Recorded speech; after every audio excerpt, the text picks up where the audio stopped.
we're in what we call a trust recession. Have you heard this? Oh, absolutely. Yes. What we're going to start seeing in 2027, 2028 is that people that are building their personal brands and creating content, that's them. That's not, associated with AI. I'm not saying don't use AI. For sure use AI, right? It should be helping you, right? Turn you into a superhuman, right? But it should not be replacing you.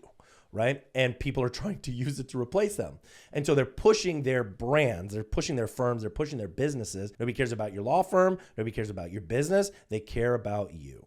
They want to know you. They want to know the human. So you found it, the soul of connection. If you're succeeding at everything except the relationships that matter most, this is for you.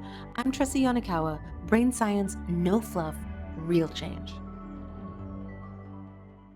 Deep breath. Armando Leduc, welcome to the show. I'm so excited to have you today. I don't want you to say anything yet because there is so much to talk about because you are everything everywhere all the time. And you've done so much and there's so much on the horizon for you. But I know that you have a couple of passions. And before we get into that, tell us what you're about. Tell us what I'm about. I am about creativity, energy, and movement. All right. So now we're talking about relationships and connection communication, and you are probably the best that I've ever met at this in different areas.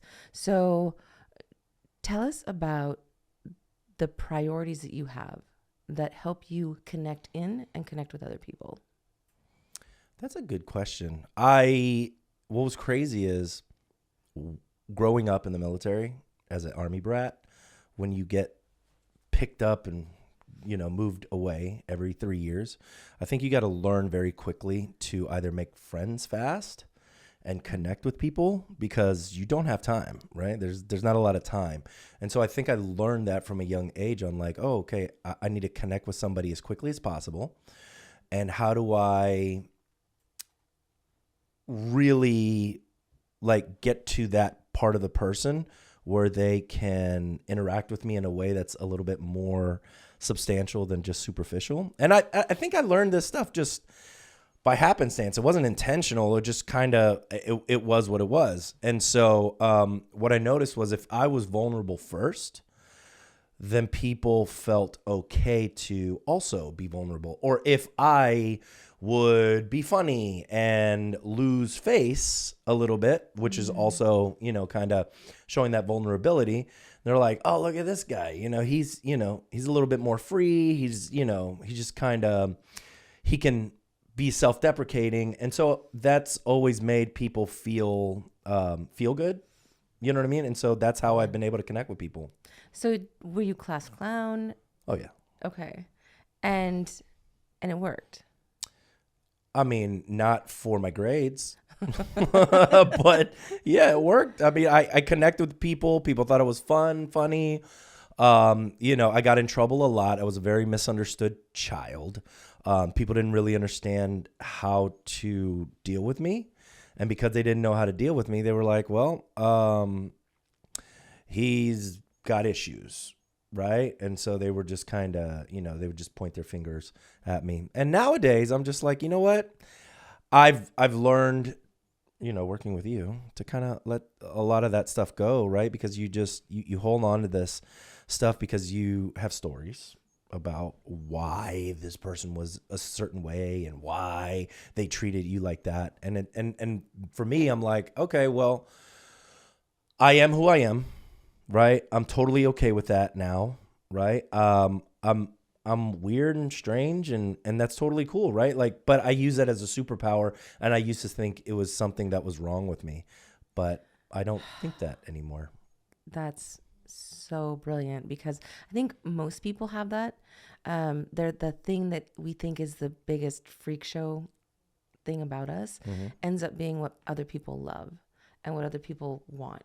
Yeah. And so you've taken that now into acting and you've been successful at acting. Yeah. Singing, frontman. You've created a new show, Yes. Life on Bourbon, which is hilarious and everybody should check out. Thank you. I literally cannot wait. And not just because I like you, I literally cannot wait for the next episode to drop. Oh, good. Yeah. And I always think because I know you and you like me that I'll get it in and see it early, but no, you don't let me. So, but yeah, it's so worth the wait and the watch. And in business, you do business very differently. So what do you want to start with? Because we're going to talk about improv, acting, singing, the whole entertainment piece. And then we're also going to talk about how you work. I think it's all related. So we can talk about it holistically, I think. Great. Because it's just the methodology of how I operate. And business is relationships, right? Like that's just how it is. Everything is everything is relationships, right? People make mistakes in business. People are people. We're just flawed human beings. But when you have strong relationships, it's a lot easier to navigate movement. You know what I mean? And that's pretty much how I like to do business. Also, I'm 46, so I don't really have a lot of time to be dealing with people that I don't like. So let's get that out of the way first, right? Like not all money is good money, right? And it's not because that person's bad or whatever. It's just that we just don't gel, and that's totally cool. Like let's only work with people that we like to work with, or maybe find people that are on your team that can deal with that person, because maybe you don't gel with that person as much, which is totally cool too. Yeah. You know, so I like to think about things more holistically, and how can I orchestrate? Do you know Steve Young? No. I'm going to introduce him to you. He's a super cool guy, and he should be on your podcast. I met him at a mastermind, and he was talking about how we like to compartmentalize everything. And he's like, okay, this is over here and this is over here. And he's like, what if we thought about things more of like an orchestra, right? And that the things in your life, the compartments of your life is not necessarily compartmentalized. It's all part of the symphony of your life, right? So your family is the woodwind section, your business is the drums, your health and wellness is the brass. And you know what I mean? Which I was like, oh, that's a really cool way to think about this, right? And he's like, and when everything is working in concert, there's harmony, there's movement. It's just all working together, because it does. Like, I think people think that they're going to be able to separate business from family sometimes, and it just bleeds, everything bleeds into itself, right? Yeah. So either we think about those things as an orchestra and all related, or we're going to have issues. A lot of us have issues because our brain has a need to compartmentalize and label things and people, situations, because the survival mechanism in our brain, one of the oldest structures in our system, needs to feel safe. And so we categorize people, things, events, all of the things, in order to know that we know it, in order to know that we know how to deal with it. So I love that idea of the orchestra, the symphony, and just understanding how that compartmentalization can work for us rather than separating all of those things. That's really brilliant. Yeah, look forward to meeting him. Yeah, I'm going to definitely introduce you to him. So I know there's a 3-4 prong question in there. But how do I do business, and how has it been working for me? I've had the privilege of being in some amazing rooms. We met in the Flight Club mastermind, and just really incredible people. Charles Bird, who runs the Flow Mastermind, and I'm also in his mastermind. What I learned in his methodology and psychology is like joint ventureships, collaborations, those sorts of deals. And I'm like, yes, that's how it works. Like I look back, and you start to take stock in, okay, why did that deal work? Why did that deal not work? Why are we still working with that person? What was the case study behind it? And what we noticed is that one person could like change the entire business. Mm-hmm. For instance, 5 years ago, we started working with Louis Scott, who runs 8-figure firm. And he's become our biggest referral partner, right? And so I'm like, okay, well, how many times can I meet Louis Scott's, right? So I can circumvent the process, I should say, and meet the people that are at the top of the food chain, so that I can create relationships. If they like what I do, then they're going to refer me a lot easier, and I can grow my business that way, instead of trying to sniper rifle one person at a time. Right. And you're now that person who's the hub and who's making those referrals and those connections, which you've done for me any number of times.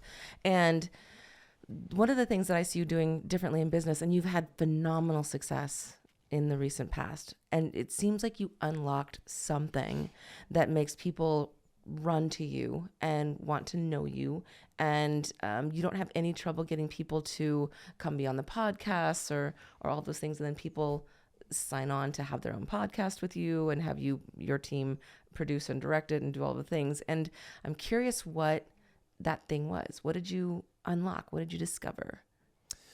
The discovery that I had was how I've been using improv in my life. Just really good segues, right? So improv has been huge for me since 2005. And when I discovered it, one of the first three rules of improv are say yes and, make your partner look good, and say the first thing that comes to your head. So those are the three rules of improv that I just take into my life. Yes, anding people, right? If we're having a conversation and you're telling me something and I'm like, nah, where's that going to go, right? Like the conversation goes nowhere. But if I say yes and I'm building on it, and then you say yes and you're building on it, we're building something together and it's more collaborative. And when people feel like they can be heard, when people feel like they're collaborating, when people think that they're valued, they're much more open, right? And so I'm like, okay, well, great. Podcasting is perfect for that, right? Because it gives me you're giving me an opportunity to talk about myself, which people love to do, right? You're giving me an opportunity. You're making me look like a rock star, which is the second rule of improv, right? Make your partner look good, right? Give them an environment for them to shine, and they will. And a lot of times, with our business, because we do video production and podcasting and the whole nine, we've got to get over a lot of head trash from the client, because a lot of these people have been in business for 20 plus years. They're at the top of their space, but they've never done authority building work, which is like getting invited to speak, and so now they have this head trash about, oh, it's got to be perfect and blah, blah, blah, blah, blah. And they don't want to put themselves out there like that. Real quick story as a tangent.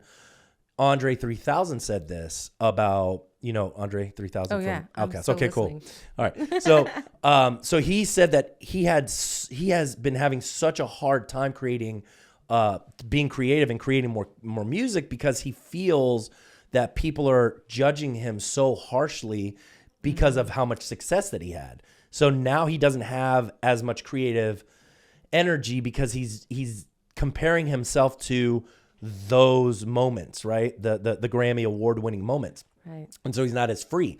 And so these people are also dealing with that. They're also dealing with, I don't want to put myself out there. I don't want to look stupid. I don't want to be ridiculed and judged and all of that. But when you start to see on the back end the amount of opportunities that arise as a result of building a personal brand and putting yourself out there, and I mean, I can't even check the boxes. The ROI on that is just so massive.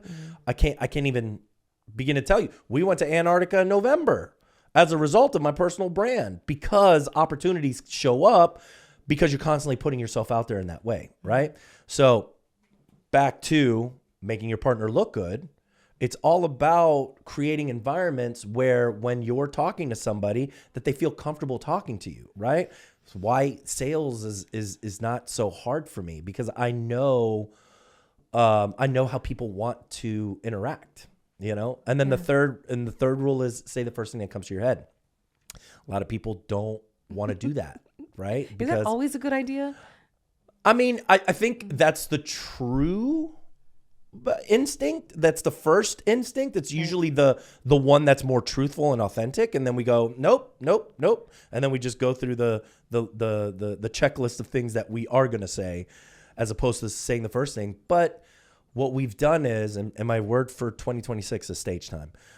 When we figure out that we're going to just put ourselves out there and we're going to get on podcasts, we're going to create content, we're going to speak in public, what will happen is, in that space of creating content and of the doing this right here, creates the confidence to be able to recognize that your opinion matters, right, and that you don't have to self-censor yourself, and you can be your true authentic self because you've practiced it enough to go, oh, that is me. But and you can speak on this more than I can about all of the stories that we put on ourselves to really cover up who we are really. And you've helped me realize more than that. I've had a sort of a breakthrough about 3 days ago talking to you.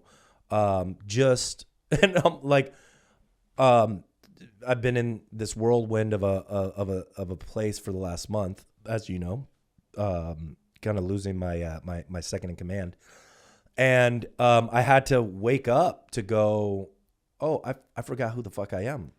I forgot who I was. I'm just downloading stories and stories and stories and stories that I forgot who I was, and getting back to, oh, I am that person, right? And so recognizing that and having that epiphany was like, oh, yes, that's right. I can operate from that authentic self. I don't need to be putting all of those stories on. So that brings up a cascade of questions. The first is, what had you forgotten about who you are?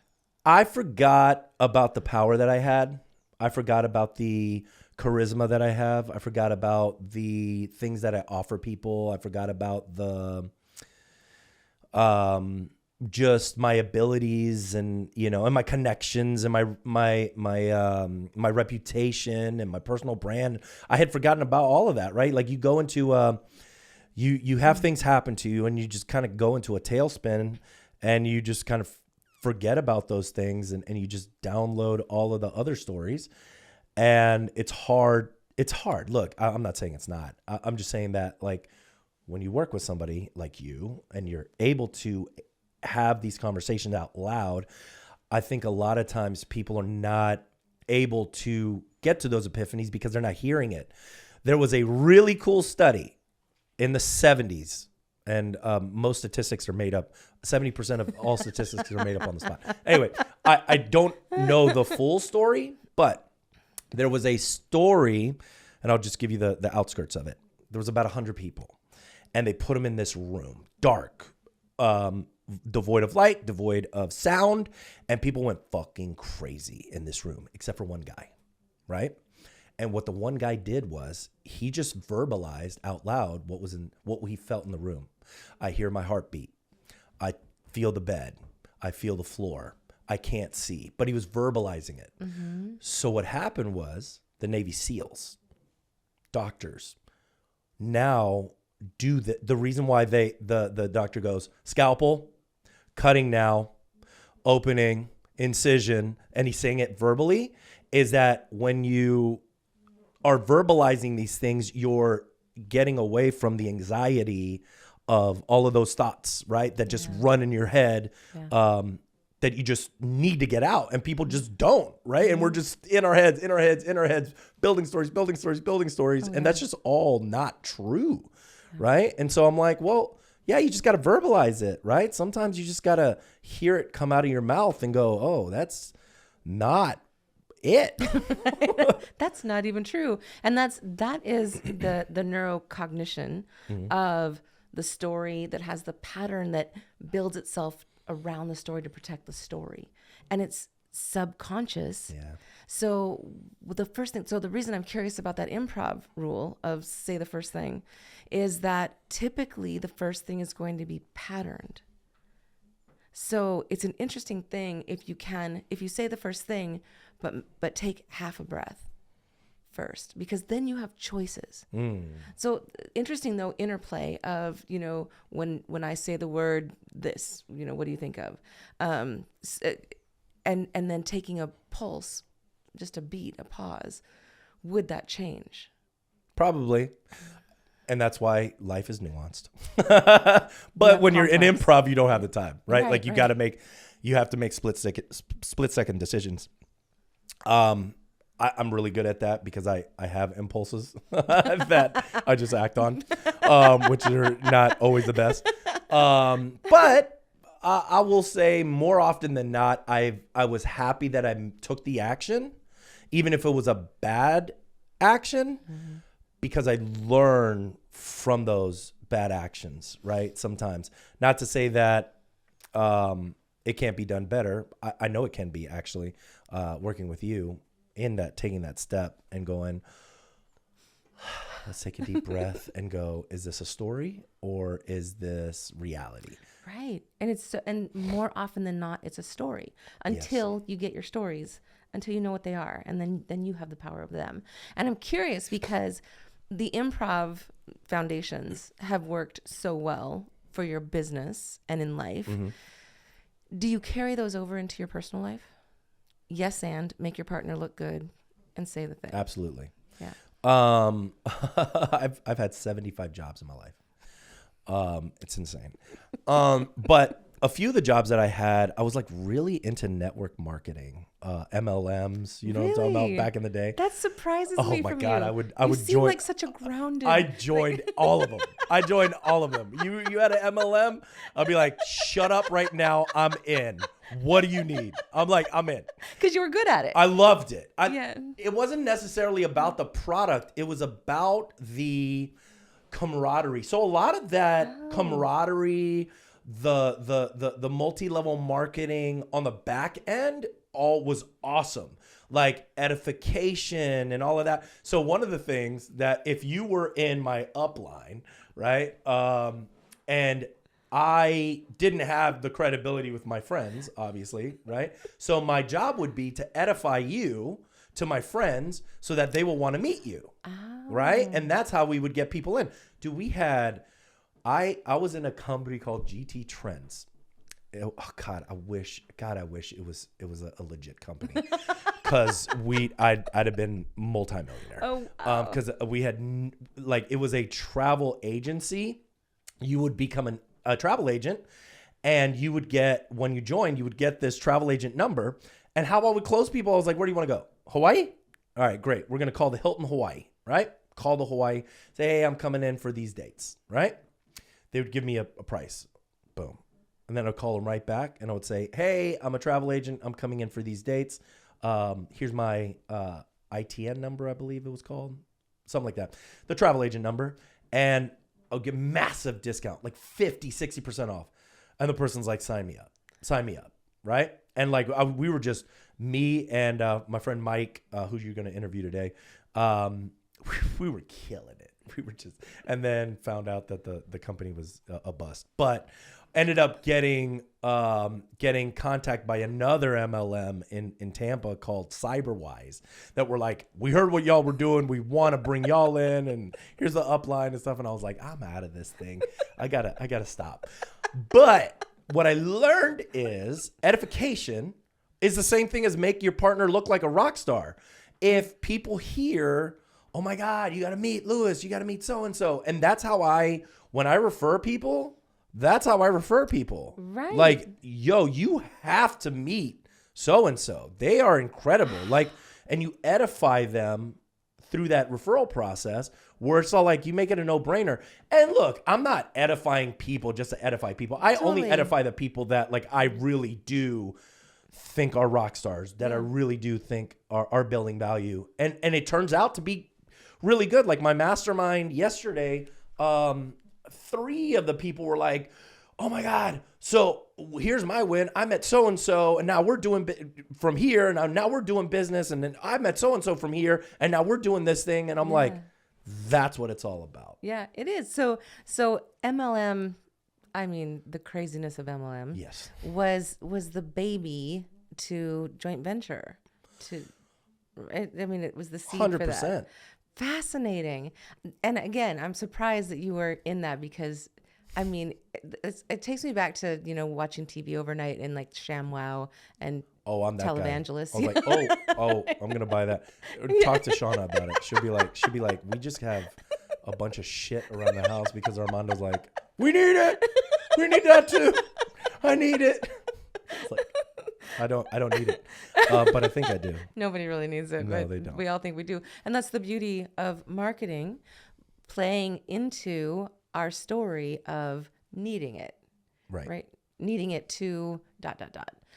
be successful, have cleaner windows, whatever it is. Right. So fascinating. And yeah, I know you do make really good connections with people. Yeah. And it's been so much fun. And I get to do podcasts with people who I would never meet, but who are fascinating. And there's always some through line. So yeah, you're magical at that. I'll say this. And I also had the epiphany talking to you, because you were talking about things that I need to be doing and incorporating, with my wife and with my kid. And I was like, well, what I'm finding difficult is making those connections at that time, right? Because I'm like, I heard it. I'd heard what I need to do, but I have not internalized it, right? And so because I haven't internalized it, it doesn't happen, right? And so I had the epiphany that I was like, I have to have a framework. I have to have a workflow. I have to have a way to approach the work. Learn that in acting, learn that in any type of thing, right? Like if you don't have a framework in which to do the thing, you're not going to do it, right? There's no expectation that you are, because every single time you approach that work, you're improvising, right? And so there's no consistency there, and there's no framework in which to like bring it all together to make it make sense for you. So with the referrals and how I make those referrals and all of that, I've systemized that. So I know the framework, and I just go through the checklist. And so that way I know how to do it, and it makes it easy, because I know the biggest thing for me and for everybody is the first step, right? It's you want to go to the gym? Go to the gym, right? Like you got to go to the gym first. Like that's the first step. I need your voice in my head. Right, but nobody wants to do that first step, right? Because it's just like that mountain that they just can't get over, and it's just like, I want to get over this mountain. Which actually, I another tangent. It's a fucking tangent city. They should just call me Armando Tangent City. I love your tangents. But I had a children's book idea for Aria, because I just kind of made it up on the spot and I improvised it, about like this kid who didn't want to do the thing, right? And like they made this whole mountain, and he was like, "Mom, do you see the mountain?" And she's like, "I don't see the mountain. What mountain are you talking about?" "It's over there. It's huge. It's got snow on it, and it's super jagged. And it's massive." And she's like, "I don't see what you're talking about." And he's like, "Come on, we're gonna go see it, and I'm gonna take you to it, and it's right outside, right?" And she walks outside with him, and she looks, and it's just a molehill, right? It's just a little thing, right? And she's like, "Oh, you've made it so big in your mind that there's no way that you can see it in this way, right? Like you've just made the mountain out of a molehill." But I was like, this should totally be a children's book. But my point for her was that she was just building this thing up in her mind that she just couldn't get over. And I was like, at a certain point, you're just gonna have to go do the thing, and you're gonna have to like, swallow your pride. You're going to have to go through, you're going to be scared, and you just go through it anyway. But on the back end, you're going to notice that it wasn't as bad as you thought. All of these things are, possible. It's just that first step is always the hardest, right? And so I kind of pride our company on moving people through and motivating, even if it's like hard to like do, but like we will drag, push people into the thing because we know what it's going to be like on the back end. And then, but what we do really well is we don't make a big deal out of it. Like it's not we don't make it a thing. If we make it a thing, it's now a thing. But if we don't make it a thing, then they just fall in, right? So for instance, doing live stream podcasts used to be a thing that people were like, "Oh, we're doing live." And my podcast host would be like, "Man, these people are like freaked out. I don't think this is a good idea." I was like, "That's because you guys are making it a thing. Don't make it a thing. If you don't make it a thing and you just, this is how it is, they're gonna go along with it, and they're gonna go, "Oh, it wasn't as bad as I thought," right? And so that's what we do. So okay, why does that work? Because this is big. Why does it work? Why does it work? Why it's does magic. It work? I like it. I say this analogy all the time, right? There's a personal trainer that comes in. He's like, Tressa, we're going to do a push-up. And you're like, okay. And you're like, what is a push-up? How do you do that? And he's like, okay, well, this is how you do it. Here's a YouTube video on it. Here's a book on it. Here is a dissertation on it. This is another person talking about how to do it. Gary's going to tell you how to do it. Can we just do the push-up? Can we just do the push-up? Just do the push-up. Like we've talked about it. We've talked about it into the ground. You just need to do the push-up at this point. So please do a push-up. And I'm gonna guide you through it, but you're gonna have to do it. And it's just like we're personal trainers for the personal branding and video space. We're just like, do it, just do it.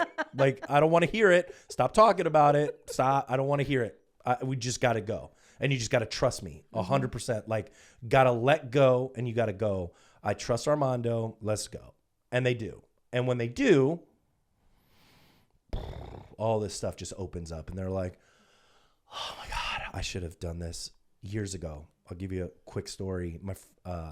My financial planner, Rufus, who I've been talking to about creating content for 2 years. I'm like, create content.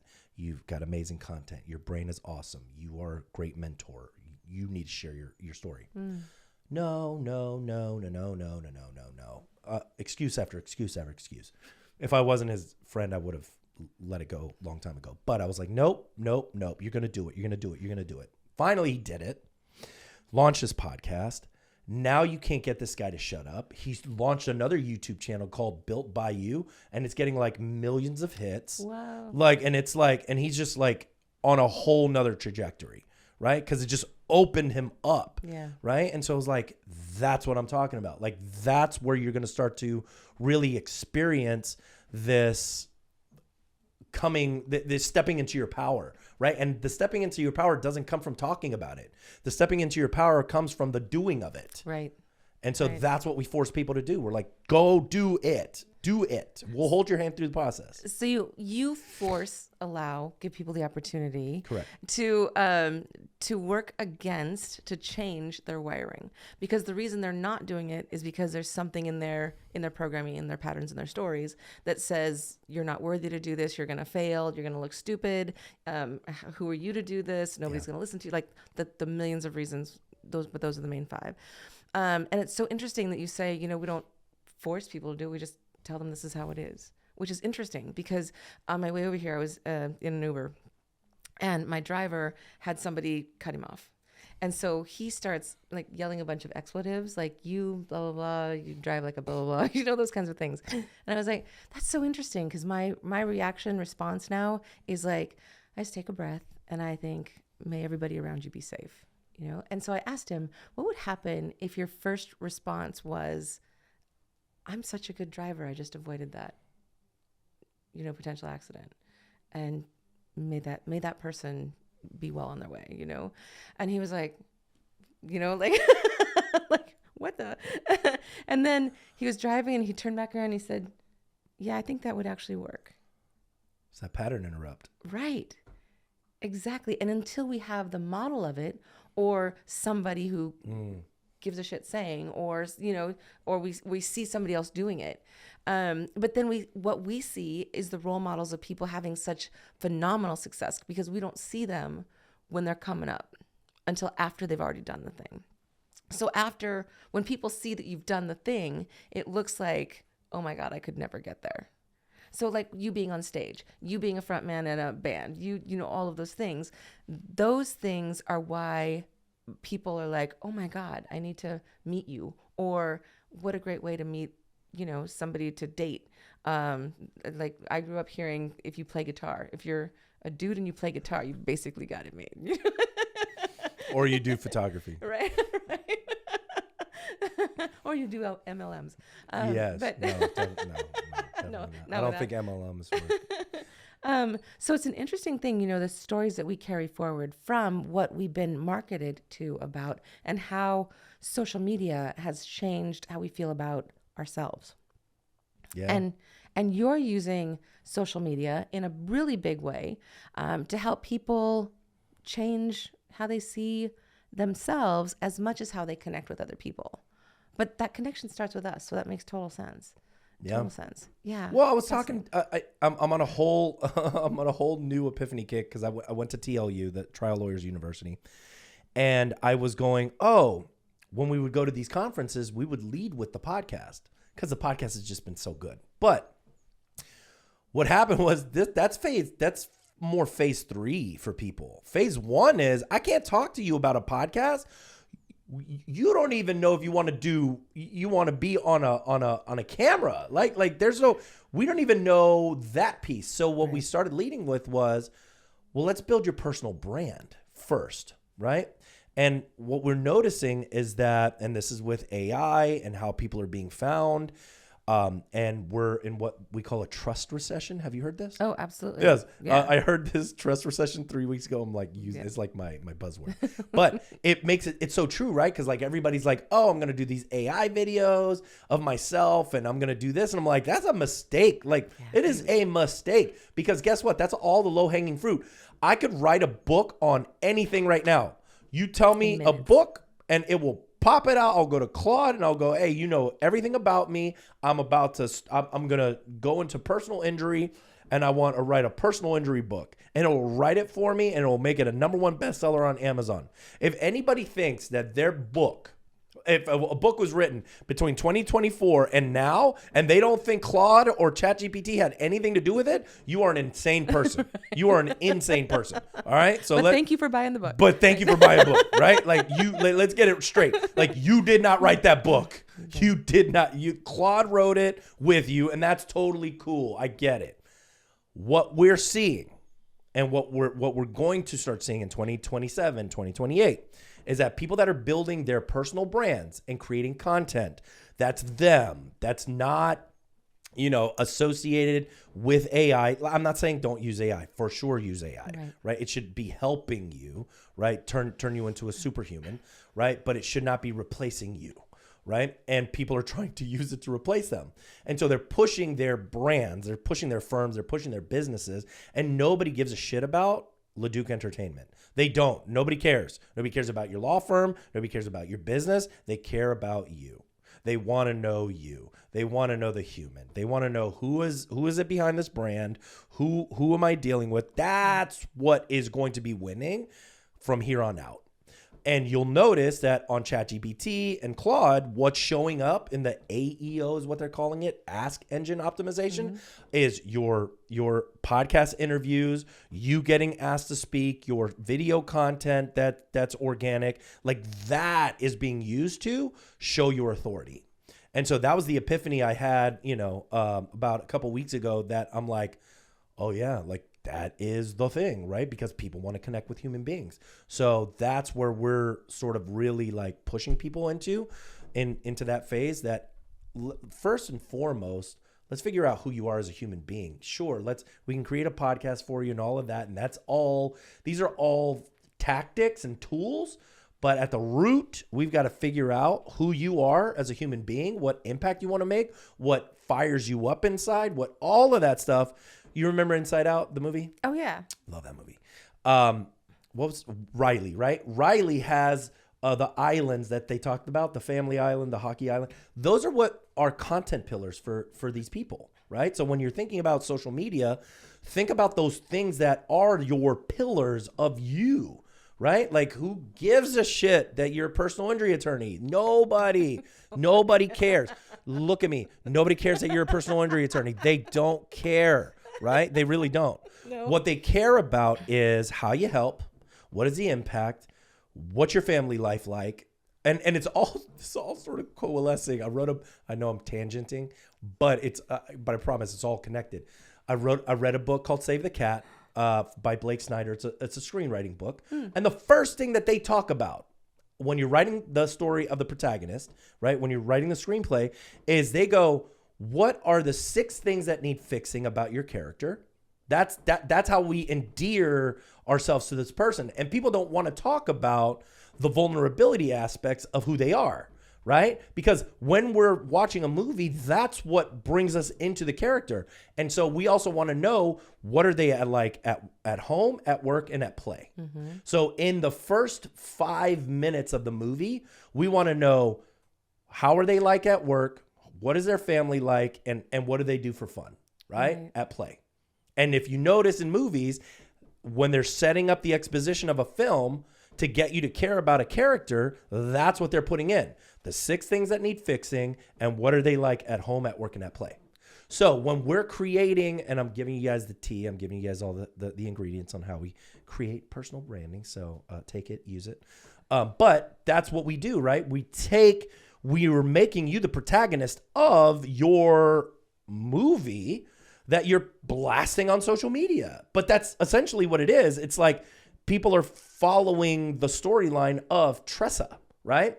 And so they want to know, what is Tressa like at home? What is she like at work? And what's she like at play, right? And you do a wonderful job of doing that, right? Because when I follow your social media, you're giving at work stuff, right? Like what you do neuroscience wise, right? We get to see you on your travels, right? And then missing a little bit of the home life, which we'd like to see, right? But like those 3 things, if we can incorporate those 3 things in our personal branding, it will help the followers follow us better and more intentionally and authentic. And here's the deal. People don't want to do that. They're afraid. They're afraid of that. Sure. And I can tell you, thank you for bringing that up too. I can tell you what the fear comes from, like showing the home life. A lot of people don't want to show their kids. Totally understandable. Yeah, totally. For me, what is home? Like I work. Like I love my work so much. Like I do it a lot. So that's probably what I'm doing at home too. And I'm dating a man for the last 4 years who's 20 some years younger than me, which, is an interesting component of connection communication.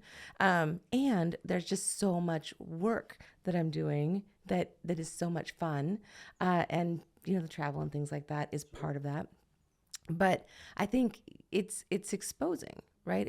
It's what we like. I used to call it vulnerability. Now I call it presence. So I think when people get really present, it's not as scary as being vulnerable. Yes. Just the tone of the words, Sure. right? So I always ask people, like, let's get really present here, not splay your guts open and be vulnerable because I'm going to dig in there. But when we're present, we feel grounded. When we're vulnerable, we're not grounded and we're, at the will of somebody else. I like that. Yeah. That's great. Yeah. It works. So when you talk about the pillars, and I love this and I love your tangents and I could do this for days with you. What are your personal pillars? My personal pillars? Well, I got a few. I don't just have 3, but I talk about podcasting. I talk about overcoming imposter syndrome, and I talk about client journey. That's like sort of within my work, right? And then I talk about, I have my family posts. So like when I go to Schlitterbahn or things like that. And then I have like my creative endeavors, right? So Life on Bourbon, spaghetti on the wall, things that I do for fun. And then I incorporate like the acting stuff in there. So I'll do some like old videos of like acting stuff and things like that. But those are essentially the 3 pillars that I use. But I have like mini pillars within. And so, but it's stuff that I love to talk about, right? Yeah. And I make sure that it's a holistic process for me. Gary Vaynerchuk was talking about that he was just like, man, you guys need to really expand what it is that you're doing. 'Cause you're just talking about your business online and people get tired of it. You know what I mean? And it just becomes this sort of sales pitch all the time. I was in an acting class. I don't remember which one it was. Could have been Nick Conti's acting class in Atlanta. But he was like, you guys got to go live life. Like you want to be a good actor. You got to go live life. You can't read books and good acting technique is great. But like, you've got to go live life. Like what else is there out there? Like, I know you love acting, but like, do something else, right? That's going to make you well-rounded. And so it's the same deal. It's like, we like that you're working, but like, what else is there to you?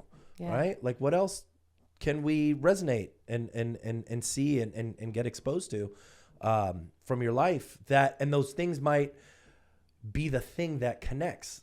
Another story, one of our clients, Mason, who's a personal injury attorney in LA, was just putting out PI content, personal injury content. And I'm like, this is great. Trust me, it's great. But what else, right? What else do you love? And he loves aliens. He loves the Raiders. He was like, I don't really want to talk about aliens. I was like, I think you should, but you don't have to.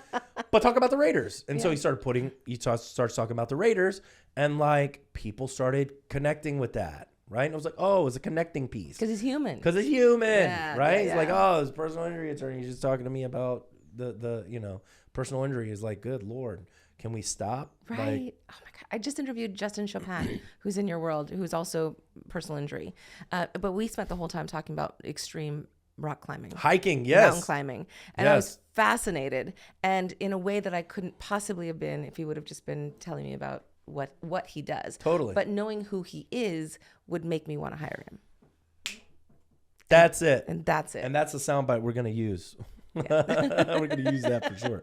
But it's so true. Like people, how many times do you go to a conference or a mastermind? What do you do? What do you do? What do you do? What do you do? Yeah. Like, it's just like, what do you do? Okay. All right. This question again. All right. I'm going to have, how many times do I get to respond to this thing? I answer questions about what I do. Yeah. Right. It's like, and sure, that's an aspect. Mm-hmm. But everybody's making that the aspect. And I'm like, guys, stop it. Stop it right now. Yeah. Just stop So it. so this is my last question for you as we're wrapping up. How do you get into conversations with people without saying, what do you do? Because you have conversations with hundreds of people at a time in a day sometimes. I like the where you're from.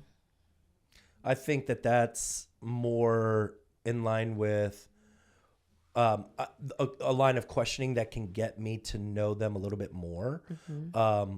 Where are they from, or where do they live, right? And like, why are you living there? What brought you there? Are you a transplant? Are you from there? Yeah. And that usually brings up more conversations that like can give you insight about family, about thought process, about, like hobbies and things like that. But I always open with, where are you from? And maybe that's from emceeing on Bourbon Street. 'Cause like we would, instead of me trying to learn people's names, I would MC. I'm like, hey, new people walked in, make some noise. Where you guys from? Cleveland. And I would just call them Cleveland, or I would just call them Nebraska, or I would just call them China, whatever. Right. And on Bourbon Street, everybody's from somewhere else. Correct. Yeah. Right. And so you would just be like, hey, Cleveland, get Cleveland a drink and get me one too. And then there's that connection. And I always ask, what do you love about what you do? Or what do you love about what you're Love doing it. here? And because that, then instantly people get calm. They feel like, oh, what do I like? I love this. So then they can speak from passion. Yes. Instead of from I love that. What do you love about this? logic. Yeah. Yeah. If I can get people out of logic and into center, into alignment, we got it made. There's nothing we can't do. I love it. Yeah. I love that. Oh my gosh. Okay. So I could do this all day with you. And thank you so much. My head is spinning with all the ideas, our ADHD brains, spinning all the time. We amplify each other. It's great. And the last question I have for you, before we get into where people can find you, and everybody should find you, Armando Leduc and Leduc Entertainment. If everything that you've ever done was wiped off the face of the earth today, what would be the one thing that you would want people to hear in your voice forever? Wow.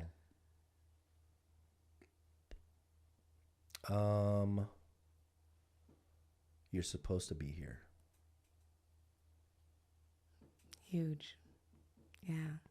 Yeah, you're supposed to be here. Yeah. I like the amplification that happens when two people that are in alignment, when they come together, it's just like, I had that experience with my friend Aaron, who lives in LA. I need to introduce you because he lives in LA. Nice. Such a great guy. Happy to meet your people. I used to mentor him as an actor, and so he's been bouncing around. But like, I got him into improv, and like me and him he plays Alfredo in the show. Oh, so great. all of the yes. So Life all on of the Bourbon. yes. Yeah. So all of my old stories I'm putting into his character. But when we come together, like me and him, like we just amplify a room because we have the same sort of yes and improv mentality. Yeah. And so I love when people in that same alignment come together and it just amplifies the room. Oh yeah, you just go on and on. I love it. Okay, so where do you want people to find you, and why do you want people to find you? People can find me wherever they want to find me. I know a lot of people YouTube, they hang out on LinkedIn, although LinkedIn is a cesspool right now. LinkedIn has got to get fixed. I don't know what's happening over there. That is the wild, wild west. You can't even look at the email. Like it. Yeah. Terrible. We can all agree. Instagram, TikTok, like wherever you want to find me, LeducEntertainment.com. You know, I'm super easy to find. And find me if you want to, you know, sort of explore what it is to build a personal brand. You know, and sort of get connected into some rooms that, you know, can change your life. Because I'm all about changing lives. You're one of the best at it. You've done it for me. It's why I'm here. So I'm so grateful. I talked about doing a podcast for probably 15 years. Like seriously. I didn't know that. Yeah. Like a very long time. Awesome. Just to be able to have these kinds of conversations. So now I am living the dream because of you and your team. Thank you so much. I love it. And we want you back. So thank you for being here. Everybody find Armando, and thank you. Thank you. You dove in. This is the Soul of Connection. Subscribe now. Stay close. Your full life depends on it.